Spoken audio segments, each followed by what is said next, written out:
Hello my dear friends and masters, welcome back to our channel oneness vegetarianism. నా పేరు స్వప్నేశ్వరి. ముందుగా మనందరి గురువు అయిన డాక్టర్ బ్రహ్మశ్రీ పితామహ పత్రి సార్కి నా యొక్క అనంతకోటి ఆత్మ ప్రణామాలు. సత్యలోకవాసులకి, దివ్యలోకవాసులకి, మహాకరణలోకవాసులకి, నక్షత్రలోకవాసులకి, ఏంజల్స్కి, మహావతార్ బాబాజీకి, బుద్ధ భగవానుడికి, రాంతా మాస్టర్కి, పరమాత్మ అయిన సదానంద యోగి మహారాజ్కి, పరమగురువులకి, పరమగురు మండలందరికీ నా యొక్క అనంతకోటి ఆత్మ ప్రణామాలు. యాస్టల్ మాస్టర్స్ అందరికీ పేరు పేరున స్వాగతం, సుస్వాగతం. Welcome masters, welcome welcome. Thank you. అయితే ఈ వర్తమాన క్షణంలో ఉన్న విశ్వ చైతన్యానికి, నా యొక్క స్వయానికి అనంతకోటి ఆత్మ ప్రణామాలు. ఇప్పుడు మన ముందుకు వస్తున్న మాస్టర్ మేడంకి సాదరంగా వెల్కమ్ చేసేసుకుందాం. Masters, madam welcome. Madam welcome to our session. Madam over to you madam. Shanta madam. Thank you madam. Madam. Thank you. ముందుగా మన గురువు గారైన బ్రహ్మర్షి పితామహ పత్రి సార్ గారికి, స్వర్ణమాల పత్రి మేడం గారికి, విశ్వంలోని గురువులందరికీ నా ఆత్మ ప్రణామాలు, పూర్వక ధన్యవాదాలు, కృతజ్ఞతలండి. అలాగే Venice vegetarianism TV వ్యవస్థాపకురాలైన Swapneshwari madam గారికి నా అనంతకోటి ఆత్మ ప్రణామాలు, కృతజ్ఞతలండి. రాంతా మాస్టర్ గారికి, మేడం బ్లావెట్స్కి నా ఆత్మ ప్రణామాలు, కృతజ్ఞతలు. అలాగే నా తల్లిదండ్రులకు కృతజ్ఞతలు, ధన్యవాదాలు. విశ్వానికి, నా స్వయానికి హృదయపూర్వకమైన కృతజ్ఞతలు. ఇప్పుడు సూక్ష్మ శరీరయానం అనే పుస్తకాన్ని చదువుతున్నానండి. అందులో రాఫెల్ మాస్టర్ గారు అందులో రాసిన రచయిత గారికి నా ఆత్మ ప్రణామాల, కృతజ్ఞతలు. వారే నా చేత ఇది చెప్పిస్తున్న ఈ పుస్తకానికి అనంత కోటి ధన్యవాదాలు.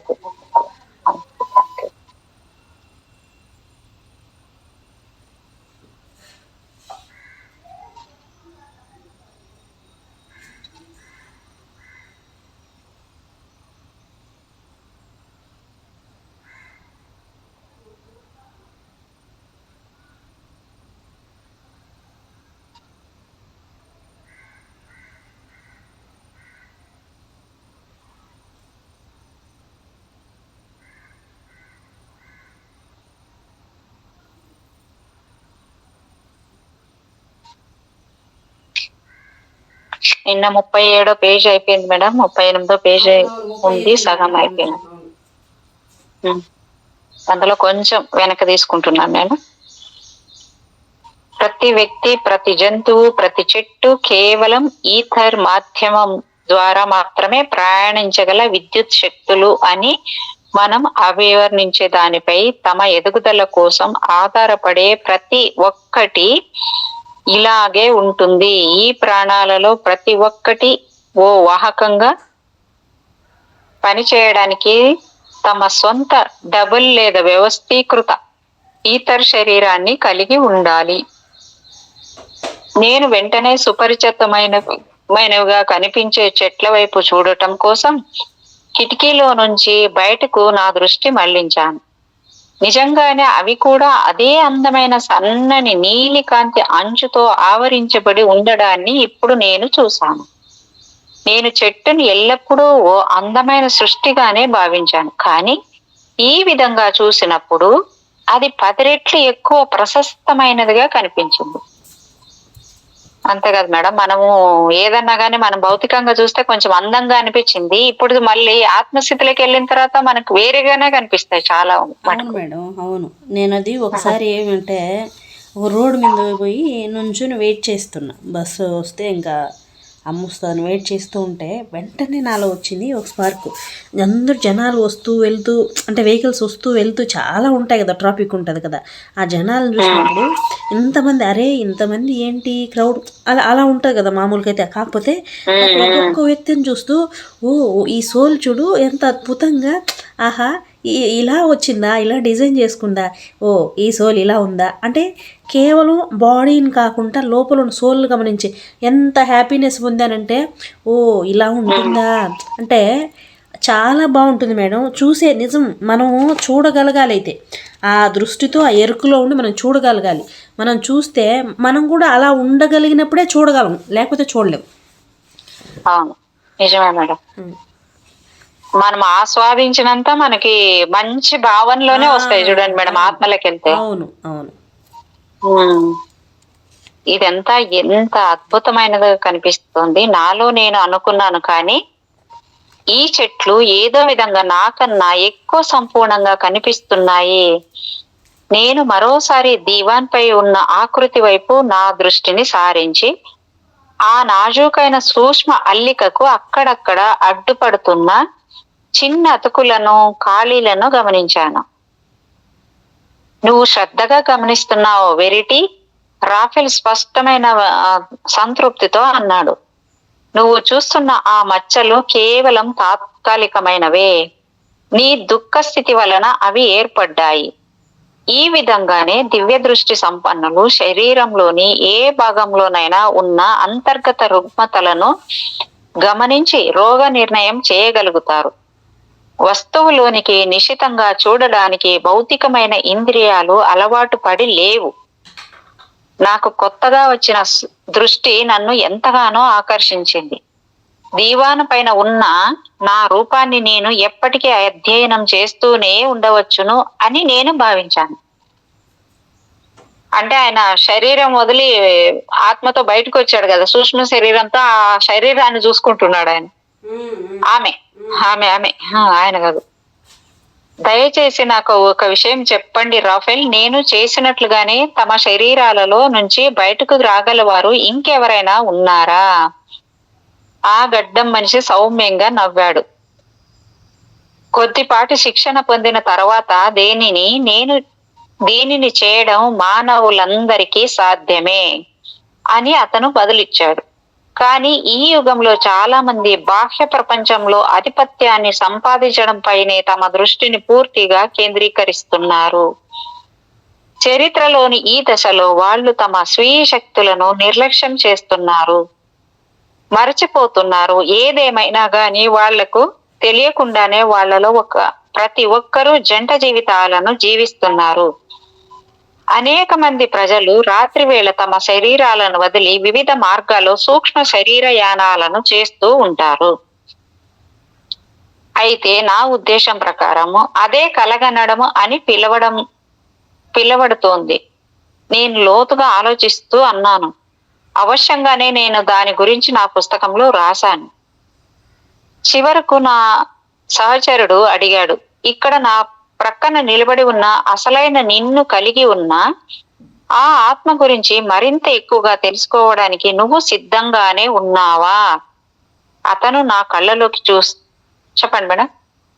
లేదు మేడం, నేనేం మాట్లాడలేదు మేడం. లేదా? ఓకే. నాకు నా సౌండే కొంచెం సౌండ్ వినిపిస్తున్నట్లుగా అనిపిస్తుంది మేడం, కొంచెం.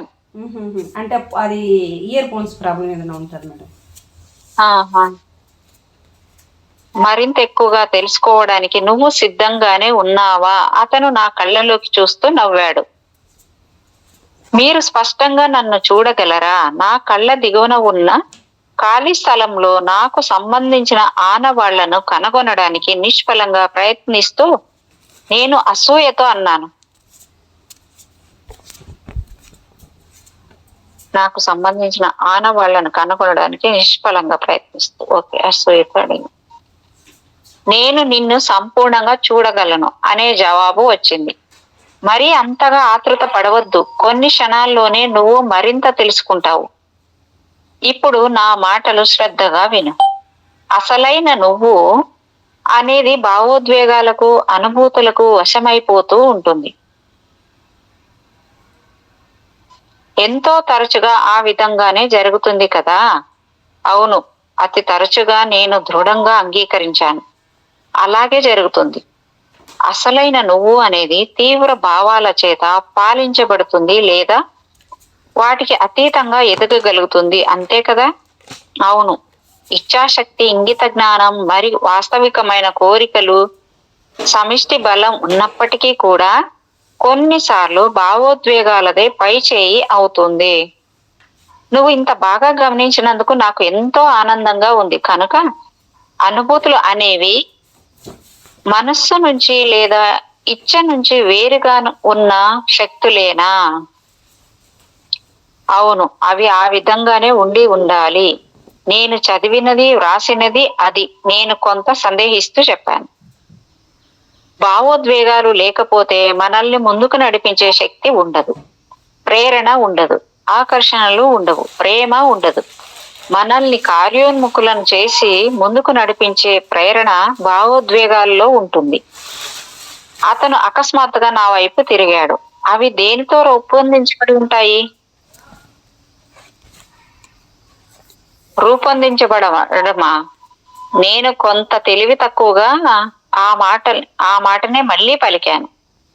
అవును, ఆలోచించు. నీ శరీరాన్ని దాదాపు ఉక్కిరి బిక్కిరి చేసి నీ మనస్సును పూర్తి చేసే ఆ భావోద్వేగపు తీవ్ర ఒరపడి అది తప్పకుండా ఓ విభిన్న ప్రపంచానికి చెందినదే అయి ఉంటుంది. అది దేనితో రూపొందించబడి ఉంటుంది? మళ్ళీ ఆలోచించు మిత్రమా. విద్యుత్తు కొన్ని క్రమబద్ధమైన నియమాలను అనుసరిస్తుంది. భావోద్వేగాలు నియమరహితమైనవి, క్రమరహితమైనవి. వాస్తవానికి సూక్ష్మలోకం ఉన్నట్లుగానే భావోద్వేగాలకు సంబంధించిన ఒక లోకం ఉంది. అది ఎవరినైతే కార్యోన్ముఖులను చేస్తుందో ఆ జీవిలోనికి అది చొచ్చుకుపోతుంది కూడా. అందువల్లనే ప్రతి జీవి ఈ భావోద్వేగాలకు సంబంధించిన ఓ సక్రమమైన శరీరాన్ని కలిగి ఉండాలి. తద్వారా అతను భావోద్వేగ లోకంలో, అది సూక్ష్మలోకం అని పిలువబడుతుంది, తద్వారా అతను భావోద్వేగ లోకంలో పాలు పంచుకోగలుగుతాడు. నువ్వు ఆ లోకాన్ని చూడాలి అని అనుకుంటున్నావా? వాస్తవానికి నీ భౌతిక దృష్టి యొక్క విస్తరణే అయిన నీ సూక్ష్మ దృష్టిని నేను ప్రేరేపించనా? తప్పకుండా, నేను నెమ్మదిగా బదులిచ్చాను. సూక్ష్మతలం గురించి నాకు తెలిసినదంతా గుర్తు చేసుకోవడానికి ప్రయత్నిస్తూ, చాలా బాగుంది, కానీ సూక్ష్మలోకపు అణువులు, భౌతిక అణువులు మరి ఎతిరిక్ అణువుల కన్నా ఎంతో సూక్ష్మమైనవి కావడం వలన నువ్వు ఏకకాలంలో భౌతిక దృష్టిని, సూక్ష్మ దృష్టిని కలిగి ఉండలేవు. ఇప్పుడు గమనించు. దీవాన్ మీద అందంగా ప్రకాశిస్తున్న నీలికాంతి అల్లికతో మెరుస్తున్న అంచులతో ఉన్న నా శరీరము వైపు నేను చూస్తుండగానే ఆ ఎముకలు, కండరాలతో కూడిన ఆ దేహము క్రమంగా కనుమరుగైపోయాయి. చెక్కతో చేసిన దీవాన్ కూడా అలాగే కనుమరుగైపోయింది. అయినప్పటికీ నేను ఏదో విధంగా వాటిని చూడగలుగుతున్నాను. నేను కళ్ళు చిట్లించి తదేకంగా చూశాను. అవి నిజంగానే ఇప్పటికీ కనిపిస్తున్నాయి, కానీ ప్రకంపిస్తున్న చిక్కని బూడిద రంగు పొగతో రూపొందినట్లుగా అవి కనిపిస్తున్నట్లు నేను గ్రహించాను. నేను నా సహచరుడి వైపు చూశాను. అతను కూడా ఈ చిక్కని పొగలాంటి పదార్థంతోనే రూపొంది ఉండడం చూసి నేను ఆశ్చర్యానికి గురయ్యాను. నేను నా చేతుల వైపు క్రిందకు చూశాను. మబ్బు లాంటి రూపంలో అవి పూర్తి విచిత్రంగా కనిపించినప్పటికీ నేను చివరికి వాటిని చూడగలగడం నాకు ఎంతో ఆనందాన్ని కలిగించింది. అకస్మాత్తుగా నాకు ఒక ఆలోచన స్ఫురించింది. మనం దెయ్యాల్లాగా ఎందుకు కనిపిస్తున్నామని నేను గట్టిగా అరిచాను. నా సహచరుడి గడ్డం పై భాగంలో ఓ దెయ్యపు నవ్వు మెరిసింది. ఖచ్చితంగా, అతను అంగీకరించాడు.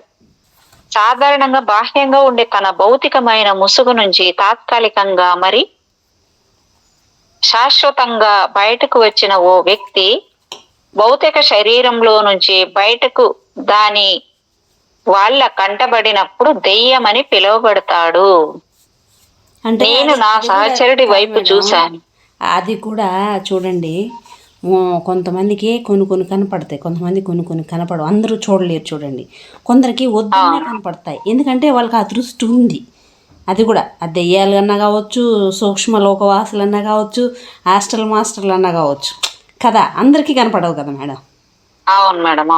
అంటే ఇప్పుడు చనిపోయేటప్పుడు కూడా చాలా మందికి చావు అనేది ముందుగా కనిపిస్తుంది. నాకు వాళ్ళు ఎవరో కనిపిస్తున్నారు, నన్ను తీసుకోవడానికి వచ్చారంటుంటారు. అవన్నీ నిజమే అంటారు మేడం? తప్పకుండా నిజం మేడం. ముందుగానే అయితే ఎరుకులో ఉండాలి. ఇప్పుడు అదే చెప్తారు కదా, మరణానికి పీక మీద కత్తున్నోడు అబద్ధం చెప్పడం అనేది ఎంత నిజమో, ఇది కూడా చావు గురించి తెలుస్తుంది అనేది కూడా అంతే నిజం. వీళ్ళు ఎరుకులో ఉండాలి. 6 నెలలుగా నుంచే యాస్ట్రల్గా ఇండికేషన్స్ ఇస్తూ ఉంటారంట. యాస్ట్రల్గా అప్పుడు ప్రతి ఒక్కరికి చావు వచ్చే ముందుగా ప్రతి ఒక్కరికి వీళ్ళు యోగులు, వాళ్ళు మూర్ఖులు, అజ్ఞానులు, ప్రతి ఒక్కళ్ళు ఆత్మ గొప్పదే కదా మేడం. వాళ్ళ వాళ్ళ భౌతికంగా వాళ్ళ బుద్ధి మరి వాళ్ళు ఎందుకు మేడం గుర్తించుకోలేకపోతారు? చాలా మంది అసలు ఏం తెలియకున్నట్లు ఉన్నట్టే సడన్ డెత్ అన్నప్పుడు వీళ్ళు ఉన్న వాళ్ళు భయపడతారే కానీ వాళ్ళొక్క చిన్న సూచన కూడా ఇవ్వరు. లేదు, వాళ్ళు ఇవ్వకపోవచ్చు, వాళ్ళు ఎరుకలో లేకపోగా వాళ్ళకి తెలియకపోవచ్చు. కానీ మనం అనుకుంటాం కదా, అయ్యో వీరు ఇప్పుడు బాగున్నారు, నాతో మాట్లాడినాడు, ఇప్పుడు ఎటు పోతా నాతో మాట్లాడిపోయినారు అప్పుడు అనుకుంటారు కదా. లేదు లేదు లేదు, ప్రతి సావు, ప్రతి మరణము ముందే ప్లాన్ ఉంటుందంట మేడం.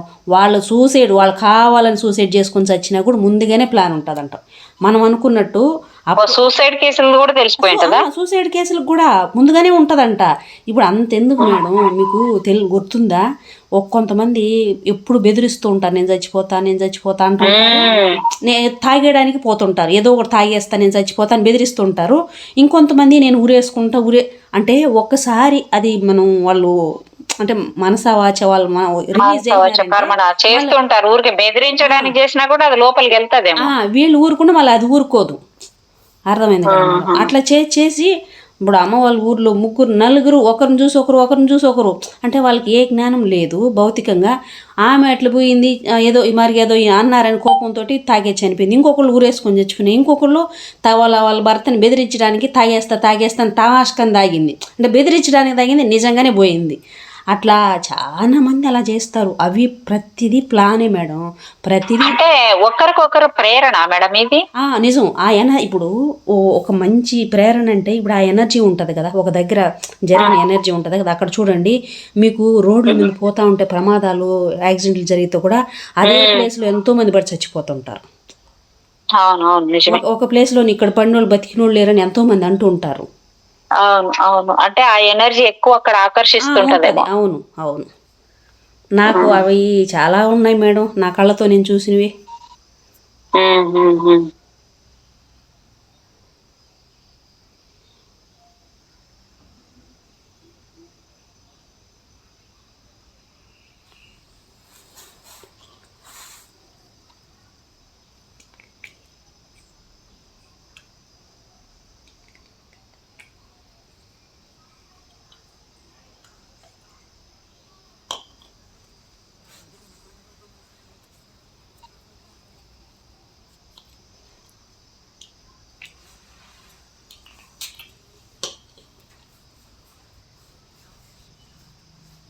రూపొందించడమా, నేను కొంత తెలివి తక్కువగా మాటనే మళ్ళీ పలికాను. అవును, ఆలోచించు. నీ శరీరాన్ని దాదాపు ఉక్కిరి బిక్కిరి చేసి నీ మనసు పూర్తిగా స్తంభింపజేసే ఆ భావోద్వేగపు తీవ్ర ఒరవడి అది తప్పకుండా ఓ భిన్న ప్రపంచానికి చెందినదా అయి ఉంటుంది. అది దేనితో రూపొందించబడి ఉంటుంది?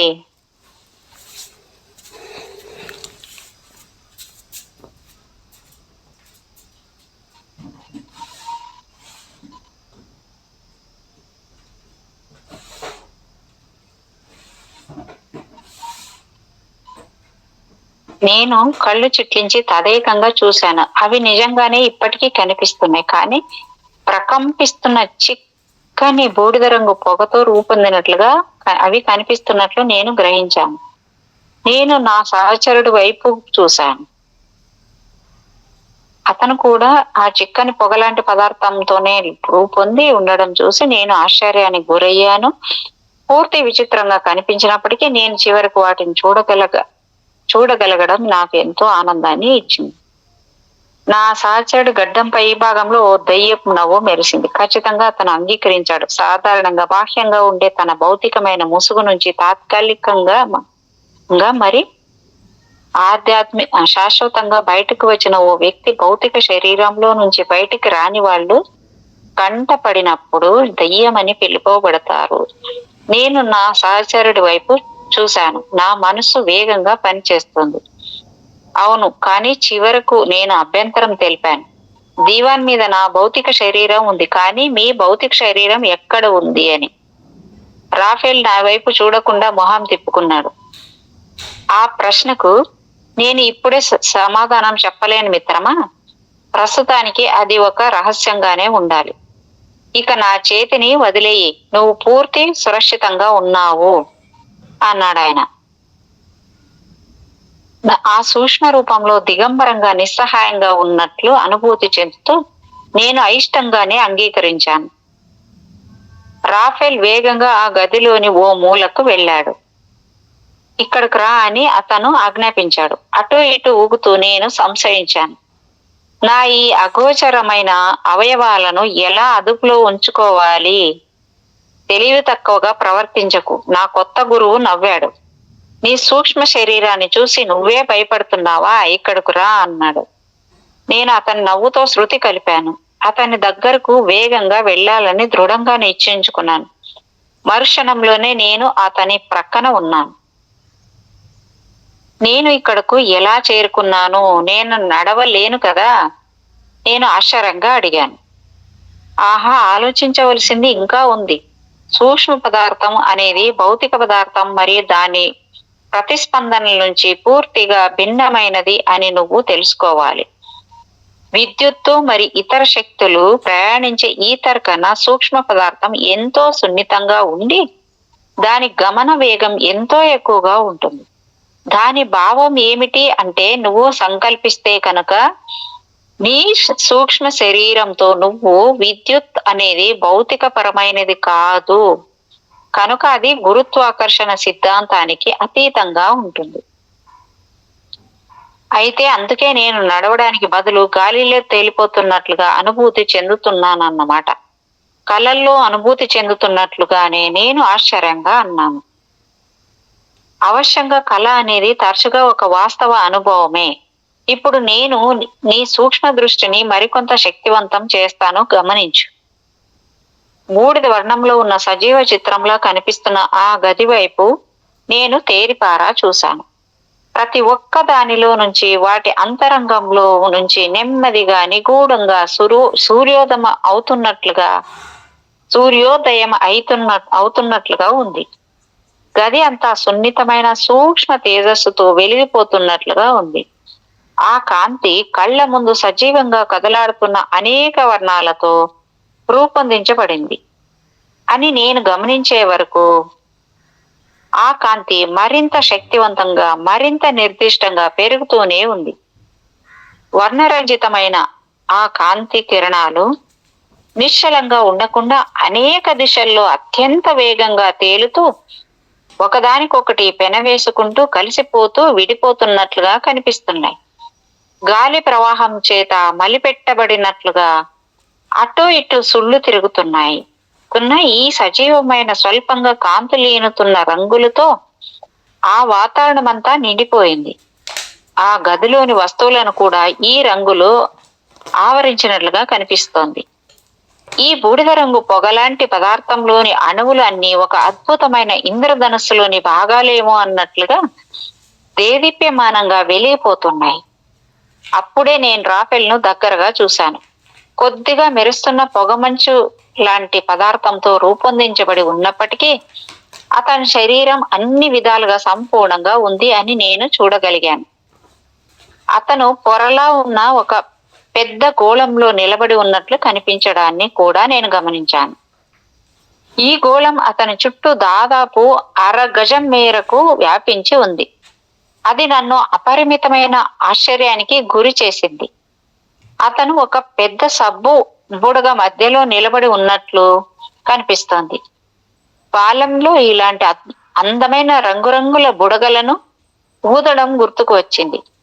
పొరలా ఉన్న ఆ అందమైన రంగులు బుడగల ఉపరితలంపై ఒకదాన్ని మరొకటి వెంబడిస్తూ వేగంగా కదలడాన్ని దగ్గరగా చూస్తున్నప్పుడు నేను పొందిన ఆనందాన్ని జ్ఞాపకం చేసుకోగలిగాను. ఇప్పుడు కూడా ఆ ప్రభావం కొంతవరకు అలాగే ఉంది. అయితే కేవలం ఉపరితలంపైనే కాకుండా ఆ బుడగ అంతటా దానితో ఒకటి కలిసిపోతున్న పొరల్లో ఆ రంగులు కదలాడుతున్నాయి. నేను నా చూపును మరల్చడానికి ఒక ప్రక్కకు తిరిగాను. కొన్ని రంగులు నాతో పాటు కదలడం గమనించాను. అది నన్ను ఎంతో అయోమయానికి గురి చేసింది. ఎప్పుడూ నా ఆలోచనలను చదువుతున్నట్లు కనిపించే రాఫేల్ సౌమ్యంగా నవ్వడం నాకు ఆశ్చర్యం కలిగించలేదు. నువ్వు నా ఆరా మరి నీ ఆరాకు మధ్య భేదాన్ని గుర్తించలేక అయోమయానికి గురవుతున్నావు. నీకు కూడా ఒక ఆరా ఉంది అని మర్చిపోకు. మొత్తం మీద నీ ఆరా బాగానే ఉంది. అయినప్పటికీ ఆ ముదురు ఎరుపు వర్ణంలోని అతుకులు నాకు అంతగా నచ్చడం లేదు. ఎందుకు నచ్చడం లేదు నేను అడిగాను. నా బుడగలో సుడిలా తిరుగుతున్న రంగులకు, దాని చుట్టూ ఆవరించి ఉన్న అస్పష్టమైన రంగులు మరి నా సహచరుడు ప్రవర్తిస్తున్న పేలవమైన వెలుగులకు మధ్య ఉన్న భేదాన్ని గుర్తించే ప్రయత్నంలో ఉద్దేశపూర్వకంగా కళ్ళు చిట్లించి నా చుట్టూ ఉన్న వాతావరణంలోకి చూశాను. ఎందుకంటే అది నీ ఉద్రేకపూరితమైన స్వభావాన్ని సూచిస్తుంది, బదులిచ్చాడు రాఫేల్. అవి స్వచ్ఛమైన గులాబీ రంగుకు మారడాన్ని నేను చూడాలి అని అనుకుంటున్నాను. నీకు తెలుసా, మన భావోద్వేగాలన్నింటికీ రంగులు ఉంటాయి. అసూయతో ఎవరైనా నిజంగానే ఆకుపచ్చగా అయిపోతారు. పిరికితనంతో ఉంటే పసుపు రంగు, దుఃఖంతో ఉంటే నీలి రంగు ఆరాలో కనిపిస్తుంది. ఇట్లు కూడా ఉంటాయి మేడం, మనం గుర్తించుకోవాలి చూడండి. అవును మేడం, దాన్ని బట్టే కదా ఇప్పుడు పత్రి సార్ అనుకో, మనం పోయి నిలబడితే నువ్వు నోటితో మాట్లాడాల్సిన అవసరం లే, అర్థమవుతుందా? నువ్వు ఎలాంటి వాళ్ళు అని చెప్పడానికి అబ్బా లేదండి నేను మంచిదాన్ని అది కాదు, నీ కనపడుతుంది చూడు, అద్దంలో కనపడినట్టు కనపడుతుంది వాళ్ళకి. దాన్ని బట్టి కథ అని కనుక్కుంటారు అంతే. వాళ్ళకి తెలుసు, మీకు తెలుసు కాబట్టి చెప్తున్నారు మేడం. నాకు ఇప్పుడే తెలుసుకున్నాను చూడు. అసూయతో ఎవరైనా ఉంటే నిజంగా ఆకుపచ్చగా అయిపోతారంట. పిరికితనంతో ఉంటే పసుపు రంగు అంట. దుఃఖంతో ఉంటే నీలం రంగు ఆరాలో కనిపిస్తుంది. పరిణితి చెందని మనుషులు ఆ రంగులు ముదురుగా పొంగినట్లుగా ఉంటాయి. కానీ సత్యపు వెలుగులను అన్వేషించినప్పుడు ఆ కాంతి ఎవరినైనా అక్షరాలా ప్రకాశింపజేస్తుంది. ఆ రంగులు క్రమక్రమంగా కాంతివంతంగా ఆ రంగులన్నీ కలిసిపోతాయి. అప్పుడు అటువంటి సౌండ్ వినపడుతుందా? లేదు మేడం. లేదా? ఫ్యాన్ వేసాను, ఎందుకంటే ఎండ అయితే లేదు, వర్షం కూడా మబ్బు ఉంది, ఉక్క కారుతుంది, అందుకని ఫ్యాన్ వేసాను. లేదు మేడం, సౌండ్ ఏం లేదు, వేసుకోండి పర్లేదు. పరిపూర్ణ మానవుడి చుట్టూ రంగురంగుల ఆరా కాకుండా ఒక కాంతి వలయం ఆవరించి ఉంటుంది. మహాత్ముల పాత చిత్రాల్లో కనిపించినట్లుగానే కదా? నేను ఆశ్చర్యంగా అన్నాను. ఖచ్చితంగా ఆ చిత్రాలను యథార్థంగా చిత్రించిన వాళ్ళు కేవలం తాము చూసిన దాన్నే చిత్రించారు. నా ఆరాల్లో కనిపిస్తున్న ముదురు రంగు పోగుల వైపు నేను కొంత సిగ్గుగా చూశాను. అయినా ఆ కాంతి వలయం వలన ఉపయోగం ఏముంది? నేను అసూయగా అన్నాను. నా సహచరుడి చుట్టూ ఉన్న అందమైన ఆరాలో ముదురు రంగులు ఏదైనా ఉన్నాయేమోనని గుర్తించడానికి ప్రయత్నిస్తూ రాఫేల్ మామూలుగా నవ్వేదానికన్నా బిగ్గరగా తనలో తాను నవ్వుకున్నాడు. నువ్వు ఎందుకు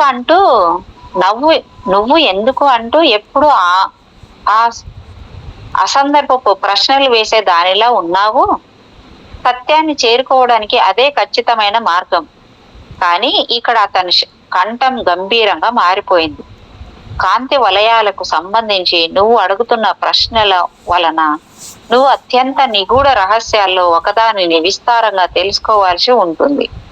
దానిని నీకు వివరించడానికి నేను నిన్ను ఓ సుదీర్ఘమైన యాత్రకు తీసుకువెళ్ళాలి. కనుక రేపు నువ్వు నీ శరీరం నుంచి కొన్ని వేల మైళ్ళు దూరం వెళ్ళడానికి సంసిద్ధురాలివై ఉండాలి. నీకు అది ఇష్టమేనా? నేను అతని వైపు, ఆ తర్వాత దీవాన్ మీద ఉన్న నా భౌతిక శరీరం వైపు సందిగ్ధంగా చూశాను. నేను భయపడ్డాను. నాకు పూర్తిగా అవిదితమైన దాని గురించి నేను భయపడ్డాను. సరే, నేను అది సురక్షితమైనదేనా? నేను మళ్ళీ ఇక్కడకు తిరిగి రాగలుగుతానా? నేను సంకోచిస్తూ ప్రశ్నించాను. ఆ ప్రశ్న సహజమైనదే, రాఫేల్ అంగీకరించాడు. కానీ ఎంత దగ్గరగా చూడు, బహుశా నువ్వు ఏదైనా కొత్త విషయాన్ని కనుగొనవచ్చు. నేను అతను చూస్తున్న వైపు నా దృష్టిని మళ్లించి దీవాన్ మీద వాలి ఉన్న నా భౌతిక శరీరానికి మరి నా సూక్ష్మ శరీరానికి మధ్య ఉన్న వాతావరణాన్ని జాగ్రత్తగా పరిశీలించాను. ఆ రెండింటినీ కలిపి ఉంచుతున్న ఒక సన్నని మెరిసే దారపు పోగు లాంటి దానిని నేను అకస్మాత్తుగా చూశాను. నేను మరింత దూరం జరిగాను. ఆ తాడు పొడవుగా సాగింది. నేను దీవాన్కు దగ్గరగా వెళ్ళాను. ఆ తాడు కురచగా అయింది. ఇది దాదాపు సాలెపురుగు వేలాడుతూ ఉండే దారంలో ఉంది. ఆలోచన కన్నా వేగంగా ఇది పొడవుగా సాగడం, కురచగా అయిపోవడం జరుగుతున్నట్లు కనిపిస్తోంది. నేను దాని గురించి మరింత తెలుసుకోవాలనే ఆసక్తితో అన్నాను. అది ఒక్క చక్కని ఉపమానం. రాఫెల్ నుంచి సమాధానం వచ్చింది. వాస్తవానికి సాలెపురుగు, దాని సాలెగూడు అనేవి విశ్వపు అత్యంత అద్భుత రహస్యాల్లో కొన్నింటికి సంకేతాలుగా గుర్తించబడ్డాయి. నువ్వు చూస్తున్న ఈ పలుచని దారము నీకు ప్రాణాధారమైనది. మన బైబిల్లోని సిల్వర్ కార్డ్ అనే అదే ఇది నీ హృదయంలో అనుసంధానించబడి నీ ఇతర శరీరాలన్నింటినీ కలుపుతూ సాగుతుంది. అది తెగిపోయినప్పుడు నువ్వు నీ శరీరం నుంచి దూరంగా విసిరివేయబడి ఇక మళ్ళీ శరీరంలోకి ప్రవేశించలేవు.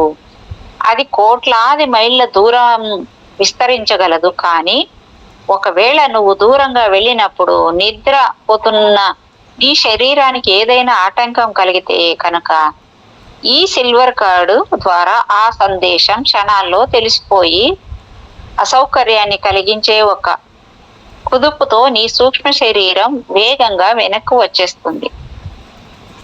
నేను నమ్మలేనట్లు తల ఊపాను. అంటే భూమిపై ఉన్న కోట్లాది మంది ప్రజలకు ప్రాణాధారమైన ఈ వెండి పోగులు ఉండి వాళ్ళు నిద్రిస్తున్నప్పుడు ఈ విశ్వం అంతటా ప్రయాణిస్తారు అని మీ ఉద్దేశమా?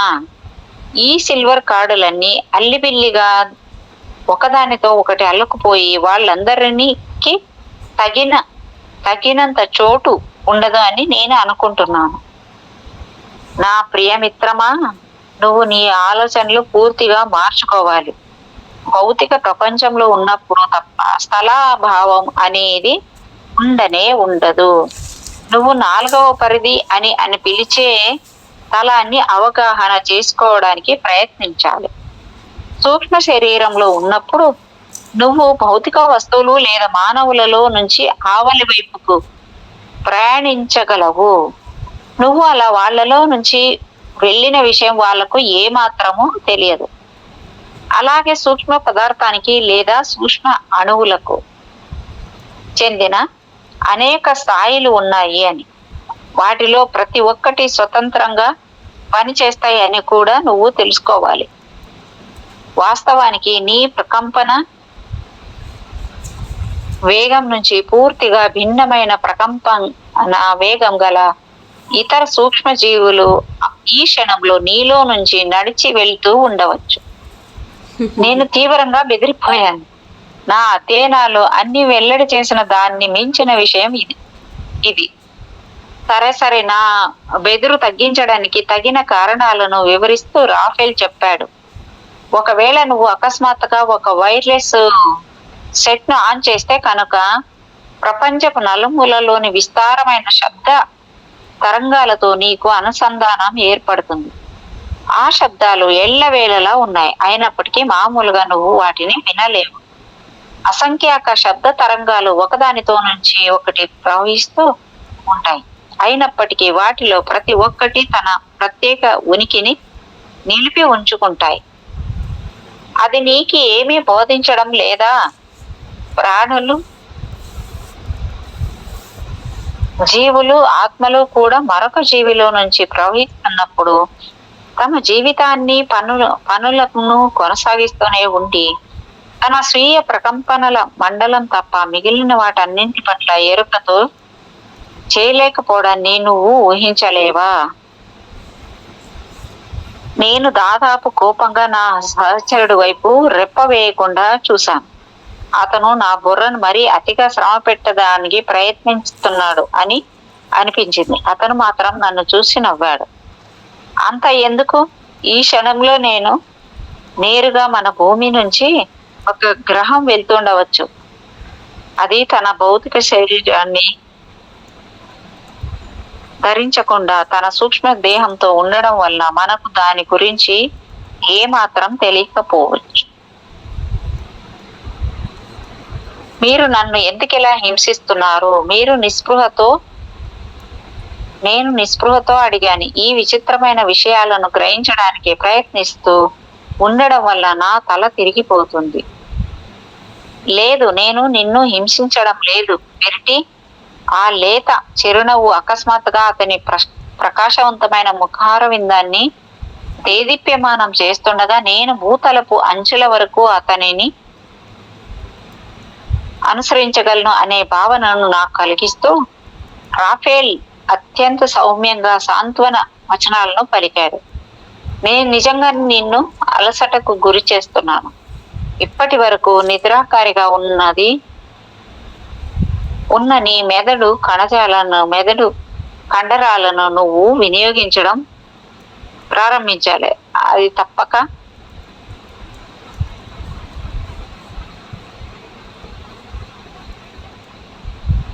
నేను నిజంగా నిన్ను అలసట గురి చేస్తున్నాను. ఇప్పటికి నిద్రకారిగా ఉన్న నీ మెదడు కండరాలను నువ్వు వినియోగించడం ప్రారంభించాలి. అది కష్టతరమైన పనే. ఇక మళ్ళీ నువ్వు ఊపిరి సలపనివ్వకుండా వేగంగా కొట్టుకునే భౌతిక శరీరంలోకి వెనుతిరిగి వెళ్ళిపోవలసిన సమయం ఆసన్నమైంది. ఈసారి నేను నీకు సహాయం చెయ్యను. నీ అంతట నువ్వే ఆ పని చేయడం నేర్చుకోవాలి. నేలపై నెమ్మదిగా ఊగుతూ పరిస్థితిని గమనించడానికి నేను నా శరీరాన్ని సమీపించాను. కానీ నేను దివాన్ దగ్గరకు వెళ్ళిన మరుక్షణమే ఒక విధమైన తీవ్ర అయస్కాంత ఆకర్షణ చోటు చేసుకుంది. నా నడుము దగ్గర బలంగా పట్టినట్లుగా అనిపించి సుడి తిరిగినట్లుగా అకస్మాత్తుగా ఒకవైపుకు ఒరికిపోయి నేను మళ్ళీ నా శరీరంలోకి చేరుకున్నాను. నేను ఎత్తు నుంచి పడిపోయినట్లు భావించి ఆతృతగా వేగంగా ఊపిరి తీసుకున్నాను. ఇంతకు ముందు రాత్రి వేళల్లో కొన్నిసార్లు ఇలాంటి అనుభవాన్ని నేను పొందినట్లు అకస్మాత్తుగా నాకు గుర్తుకు వచ్చింది. ఇది మరీ కష్టతరమైనది కాదు. కళ్ళు తెరుస్తూ నేను కాస్త గర్వంగా అరిచాను. కానీ నా మిత్రుడు కనిపించలేదు. రాఫేల్, నేను ఆతృతగా పిలిచాను. కానీ రిక్తమైన నిశ్శబ్దం, చల్లని వెన్నెల, మసక వెలుగులో మామూలుగా కనిపిస్తున్న నా గది అంచులు మాత్రమే బదులు పలికాయి.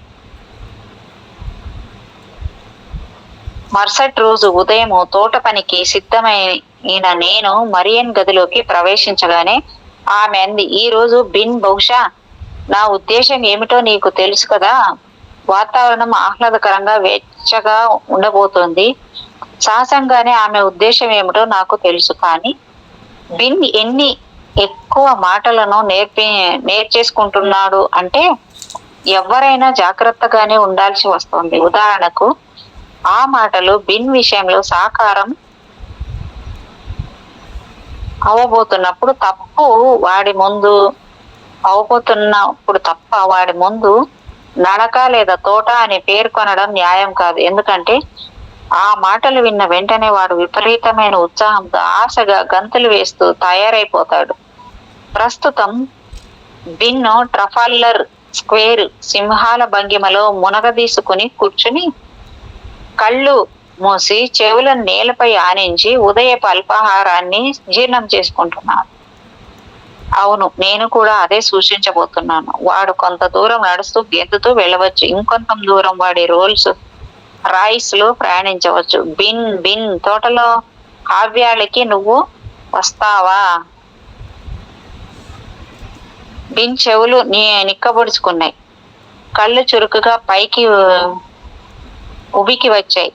వాడి బుగ్గ మీసాలు ఉత్సాహంతో కదలాడుతుండగా వేగంగా నా వైపుకు దూసుకువచ్చి ఆతృతగా నా చుట్టూ తిరిగి వెనక కాళ్లపై నిలబడి వెళ్దామని అభ్యర్థించడం మొదలుపెట్టాడు. నేను వాడిని నా చేతుల్లోకి తీసుకుని వణుకుతున్న వాడి వెచ్చటి వెచ్చని పట్టుల్లాంటి చిన్నారి దేహానికి గిలిగింతలు పెట్టాను. వాడు విశ్రాంతిగా విశ్వాసంతో తన తలను నా చుబుకం క్రింద ఆంచి ఆశగా చూస్తూ నువ్వు పుట్టించే చిన్న చిన్న ధ్వనులను చేశాడు. నవ్వు పుట్టించే చిన్న చిన్న ధ్వనులను చేశాడు. మరియన్ మాకు వీడ్కోలు చెప్పడానికి ప్రధాన ద్వారం వరకు వచ్చింది. అది ఊరేగింపులా ఉంది. నేను పనిముట్లతో నిండి ఉన్న నా చిన్న బండిని అవుట్ హౌస్ లో నుంచి బయటకు లాగి దాని ముందు ఉన్న నేలపై దించాను. అంతా సిద్ధంగానే ఉందా అని చూడటానికి బిన్ నలువైపులా దృష్టి సారించి ఆ తర్వాత చుట్టూ గోడలతో ఉన్న తోటలోకి నాకు దారి చూపించడానికి హడావుడిగా పెద్ద పెద్ద అంగలతో వెళ్ళడం మొదలు పెట్టాడు. ఎందుకంటే కుందేళ్లు ఎప్పుడూ ముందు ఉండి దారి చూపించాలి, అంతేగాని వెనక అనుసరించకూడదు. మనోహరమైన అన్ని రకాల పూల మళ్ళు, గడ్డి దుబ్బలు దాటి పురాతనమైన ధాన్యపు కొట్టు అంచున ఉన్న మైదానాన్ని దాటుకుని కోళ్లను ఉంచిన చిన్న పళ్ళ తోట ద్వారం వరకు అది ఎంతో సుదీర్ఘమైన మార్గం.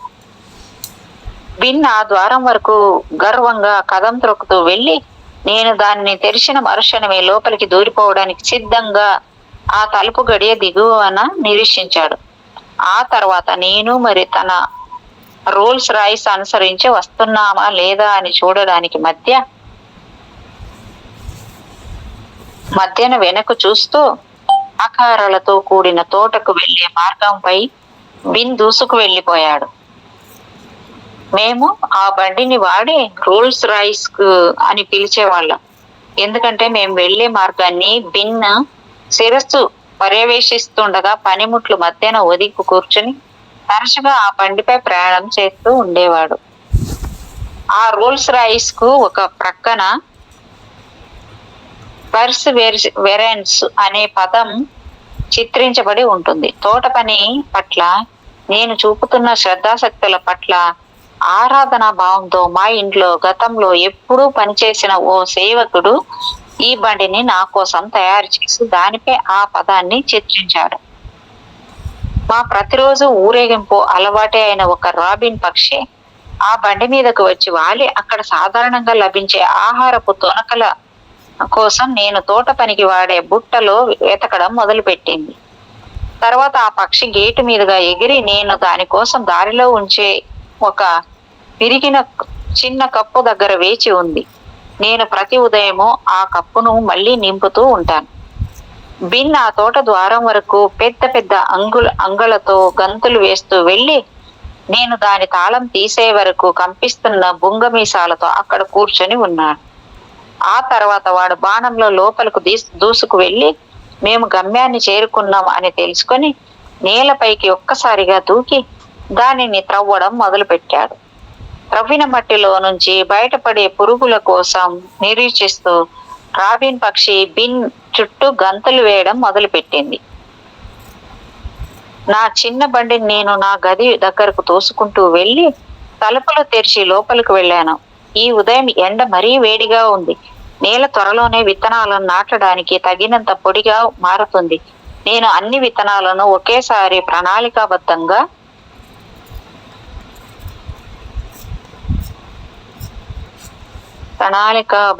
వచ్చింది. నేను తోట పనికి సంబంధించిన పత్రికలను చేతపుచ్చుకొని ఏ మడి ఎక్కువ ఉండాలి అనేది గుర్తించే పని ప్రారంభించాను.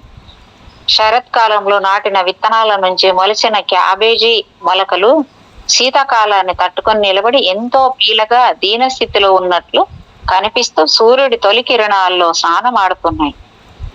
నేను పుస్తకంలో క్యాబేజీలు అనే శీర్షికను తెరిచి చదివాను. క్యాబేజీల కోసం వ్యవసాయ శాఖ క్రింద ఇవ్వబడిన ఈ ఎరువులను పేర్కొంది.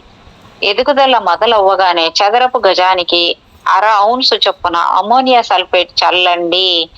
క్యాబేజీ మధ్య భాగంలో చిన్న చిన్న ఆకులు రాకపోతే కనుక సూపర్ ఫాస్ఫేట్ వాడండి. వాస్తవంగా ఈ పదార్థాలు ఏమిటి, అవి నిజానికి ఏం చేస్తాయి? బహుశా అవి వినియోగించదగిన ఉత్తమమైన అత్యంత సహజ సిద్ధమైన పదార్థాలు అయి ఉండకపోవచ్చు. బహుశా వాటిని వాడడం వలనే ప్రజలకు తప్పనిసరిగా భయంకరమైన రోగాలన్నీ వస్తున్నాయి. జంతువులు కూడా రోగగ్రస్తం అవుతున్నాయి. కోళ్లకు ఎన్ని రకాల వ్యాధులు వస్తున్నాయి అంటే, ఒకవేళ ఎవరైనా గ్రుడ్లను తినడాన్ని కొనసాగించాలి అంటే కనుక ఆ వ్యాధులను గురించి ఏ మాత్రము ఆలోచించకూడదు. ప్రకృతిలో అలాంటి రసాయనాలన్నీ ముద్దలుగా అలా ఉండవు కదా. అయ్యో అయ్యో, నేను మళ్ళీ మొదటికి వచ్చాను. పని చేయడానికి బదులు అన్నింటి గురించి ఆశ్చర్యపోతున్నాను అని నేను అనుకుని కోపంగా మళ్ళీ పని దగ్గరకు వచ్చి విత్తనాల మళ్ళను గుర్తించడం మొదలు పెట్టాను. బీన్స్, బఠానీలను అప్పటికే నాటాను. తర్వాత చేయవలసినది సలాడ్ మళ్ళు, ఆకుకూర, బీట్రూట్, ముల్లంగి, ఉల్లికాడల పొందికైన చిన్న వరుసలు. మర్చిపోయాను. వాటితో పాటుగా వాడుకోవడానికి చిన్న రకపు క్యారెట్ సలాడ్ మళ్ళు, అంచుల్లో కొత్తిమీర లాంటి వాటిని వేయడం వరకు నాకు ఈ ప్రక్రియ మొత్తం కంటతా పడుతుంది. ఆ తర్వాత బిన్ మరి నేను నేల తల్లిని మళ్ళీ నింపాల్సి ఉంటుంది. బిన్ ఎక్కడ ఉన్నావు అని నేను పిలిచాను. తలెక్కున మెరుస్తున్న బిన్ తెల్లని శిరస్సు రాచ ఉసిరి పొదల నుంచి వేగంగా పైకి లేచింది. వాడి ముక్కు, పాదాలు చక్కని ఎర్రమట్టితో కప్పబడి వాడికి దొరికిన ఓ రసాలూరే పొడవైన వేరును ఆనందంగా దంతాలతో కొరుకుతున్నాడు. సరే బిన్, జీవితం అంటే ఇదే అని నేను బదులిచ్చి విత్తనాల మడిలో పరవశంగా నా వేళ్లను గుచ్చడానికి అటువైపు తిరిగాను. ఆ సాయంత్రం విత్తనాల జాబితాను చదువుతూ నేను దీవాన్ మీద పడుకొని ఉన్నప్పుడు నేను అకస్మాత్తుగా రాఫేల్ ఉనికిని అనుభూతి చెందాను. అతను నన్ను గమనిస్తూ ఉండడాన్ని కనిపెట్టాలి అని నా కళ్ళను పైకెత్తాను. నేను చదవడానికి ఉపయోగించే దీపపు వ్యాసార్థానికి ఆవల ఉన్నాడు అతను. కానీ ఆ దీపపు ఎర్రని కాంతి మెలితిరిగిన అతని గెడ్డ క్షణకాల మెరుపును అతని నల్లని కళ్ళలోని తలుక్కును ఎంచుకుంది. బహుశా అతను ఓ కళాకారుడేమో అని నేను ఆశ్చర్యపోయాను. అతను సాధారణంగా పురుషులు ధరించే సూట్ ధరించకుండా ఒక చిత్రకారుడికి ఒక రకమైన శిల్పి లేదా ఓ మతాచారుడికి ఉండే ఒక రకమైన ముదురు రంగు పొడవైన వస్త్రాన్ని ధరించి ఉన్నాడు.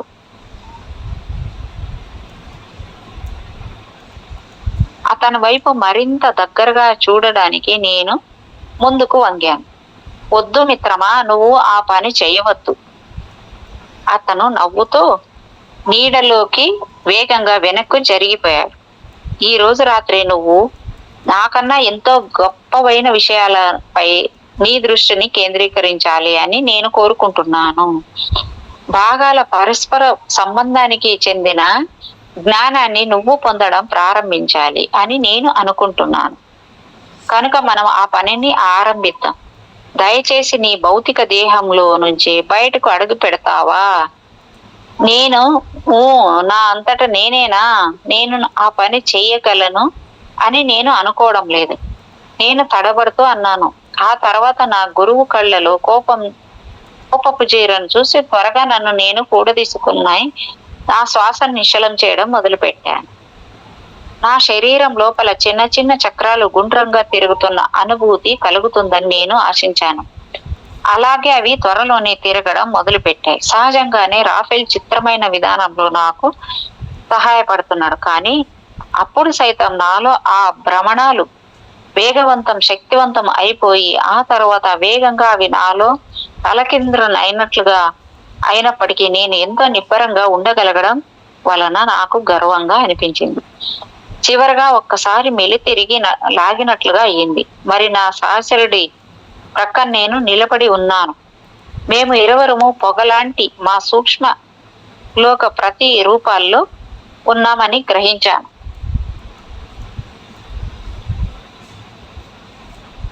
భౌతిక శరీరం అనే చురుకైన చెర నుంచి బయటపడగానే ఎంతో తేలికగా ఉల్లాసంగా ఉన్న భావన ముంచెత్తి నన్ను వశం చేసుకుంది. నేను ఏటవాలుగా ఉన్న నా భౌతిక శరీరం వైపు వెనుతిరిగి చూసి పంజరంలో నుంచి బయటపడిన పక్షిలా అనుభూతి చెందాను. మనం ఎప్పుడు పడాలి మేడం? మనం ఎప్పుడు పడాలి? ఇంతవరకు అంతా బాగానే ఉంది. నా ప్రక్క నుంచి రాఫేల్ స్వరం వినిపించింది. ఇక నువ్వు ఓ అత్యంత సుదీర్ఘ ప్రయాణానికి సిద్ధంగానే ఉన్నావా? నేను త్వరగా నాకు ప్రాణాధారమైన తీగ కోసం చుట్టూ చూశాను. ఆ చిన్న సిల్వర్ కార్డు ఎంతో శక్తివంతంగా మెరుస్తోంది. అవును, నేను సిద్ధంగానే ఉన్నాను రాఫేల్. వాస్తవంగా ముఖ్యమైనవి ఏమిటి అనేది నేను తెలుసుకోగలగడానికి తప్పకుండా నాకు శరీర భాగాల పరస్పర సంబంధానికి చెందిన జ్ఞానాన్ని బోధించండి. నేను చిన్న చిన్న విషయాల గురించి ఎక్కువగా దిగులు పడిపోతూ ఉంటాను. అయితే రా, కానీ భయపడవద్దు.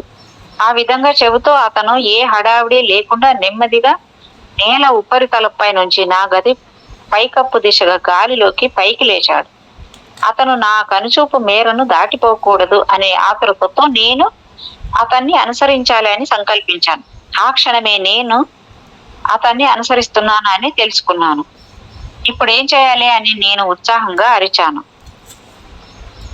నేను నిజంగానే ఓ సబ్బు బుడగ అయిపోయినట్లు అనుభూతి చెందుతూ పైకప్పుకు సరిగ్గా దిగువన నేను రేలాడుతూ ఉన్నాను.